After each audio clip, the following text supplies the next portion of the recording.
নবীজি বলছেন সাতাত্তরিক উম্মতি সালাসাবিনা কুল্লুহুম ফিন্নার ইল্লা মিল্লাতুন ওয়াহিদাতান। বলছি যে আমার উম্মত দাবি করবে, এর মধ্যে কেউ আলেম থাকবো, কৃষক থাকবো, মুহাদ্দিস মুফাসসির থাকবো, সাধারণ মানুষ থাকবো, কৃষক থাকবো, উম্মত দাবিদার। কেউ চোদ্দলে বিভক্ত করবো, চোদ্দল জাহান্নামী, একদল বেহেশতি। সাহাবায়ে কেরাম আরজ করলেন, ইয়া রাসূলুল্লাহ, ইয়া হাবিবাল্লাহ, কেউ চোদ্দল যে হইব নামাজ রোজা একটু করে, কেউ চোদ্দল যে হইব এরা সবার সাথে নামাজ রোজা হজ দেখা চুহিদারি ভাগে আজকাল বামিরা দূর থাকবো। উনকা সঠিক দল কোনটা? নবীজি বলছেন মা আনা আলাইহি ওয়া সাহাবিহি। সুবহানাল্লাহ। এরপরে এই শব্দের অর্থ আবার ব্যাখ্যা বিশ্লেষণ দেওয়া। আমি সংক্ষেপে বলছি, এখানে হলো এইখানে বিশ্বাবুদ্দিন কেবলা যেহেতু তিনি কে রাখা আমার কথা সংক্ষেপে আমি করছি, ঘন্টার কথা সংক্ষেপে কয়েকটা কথাই শেষ করে দিচ্ছি। এক, দ্বিতীয় নম্বর হইল নামাজের শুরু থেকে শেষ পর্যন্ত। এবং আমি শেষ কথা বেশি বিরক্ত হইবেন না, আমি শেষ কথা কই, এই দেশে যারা আলেম না, যারা জনসাধারণ, কৃষক, শ্রমিক, মহিলা সহ, এরা কি আল্লাহ রাসূল পাইতো না? পাইতো নি? আল্লাহ রাসূল পাইবার কি নীতি বিধান? আল্লাহ পাক বলছেন এই দেশের সমস্ত আল্লাহর কুরআন যেহেতু সংবিধান, আল্লাহ পাক বলছেন হে আমার হাবিব সাল্লাল্লাহু আলাইহি ওয়াসাল্লাম, আপনার উম্মতদেরকে জানাই দেন, এরা যদি আমি আল্লাহর দোস্ত হইতে চাই, জিন্দেগি এবং বন্দেগীর প্রতিটি ক্ষেত্রে যেন আপনার অনুকরণ করে, যে আপনার অনুকরণ জীবনের শুরু থেকে শেষ পর্যন্ত করবে, ইয়ে আমি আল্লাহর দোস্ত।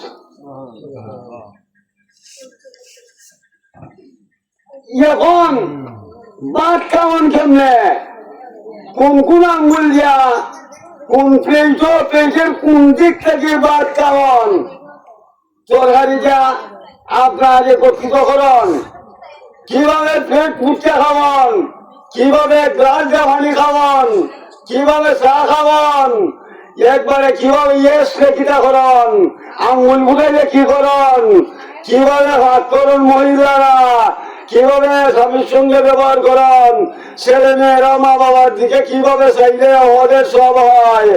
আমি সংক্ষেপে কথা বলছি, এইগুলা জিন্দিগি এবং বন্দিগির প্রতিটি ক্ষেত্রে নবীজির অনুকরণ করলে আল্লাহ ওয়াদা দিছে আল্লাহর দোস্ত হইবাই।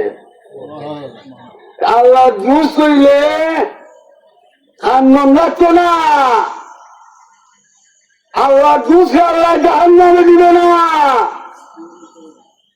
আর গুনাহ মারার লাগে আনন্দ লাগতো না। আমি বলি না, আল্লাহ বলছেন, আমি শোনাই দিচ্ছি। আল্লাহ বলেন কুল ইন কুনতুম তুহিব্বুনাল্লাহ ফাত্তাবিউনি ইউহিব্বুকুমুল্লাহু ওয়া ইয়াগফির লাকুম যুনুবাকুম ওয়াল্লাহু গফুরুর রহিম। আল্লাহ কয় হে আমার হাবিব, আপনার উম্মতকে জানাই দেন, আমার সঙ্গে যদি এরা দুষ্ট করতে চায় জিন্দেগি এবং বন্দেগীর প্রতিটি ক্ষেত্রে যেন আপনার অনুকরণ করে,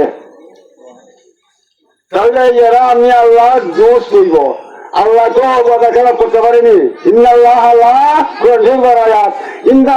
লা ইউখলিফুল মিয়াদ। আল্লাহ কখনো ওয়াদা খেলাপ করতে পারে না। জিন্দেগি এবং বন্দেগীর ক্ষেত্রে প্রত্যেকটি মুমিন, মা বোন সহ মুমিন নরনারী, কৃষক, শ্রমিক, এরা যদি জিন্দেগির শুরু থেকে শেষ পর্যন্ত প্রতিটি ক্ষেত্রে নবীজির অনুকরণ করে, তাহলে এরা আল্লাহর দোস্ত হইব। সুবহানাল্লাহ। এবার এরা খান লাগছে না, আল্লাহ এরপরে কোন আমি তার জিন্দেগি সমস্ত গুনাহগার আল্লাহ মাফ করে দেব এবং আরো যা কিছু দেওয়ার আমি তারে দিব। সুবহানাল্লাহ।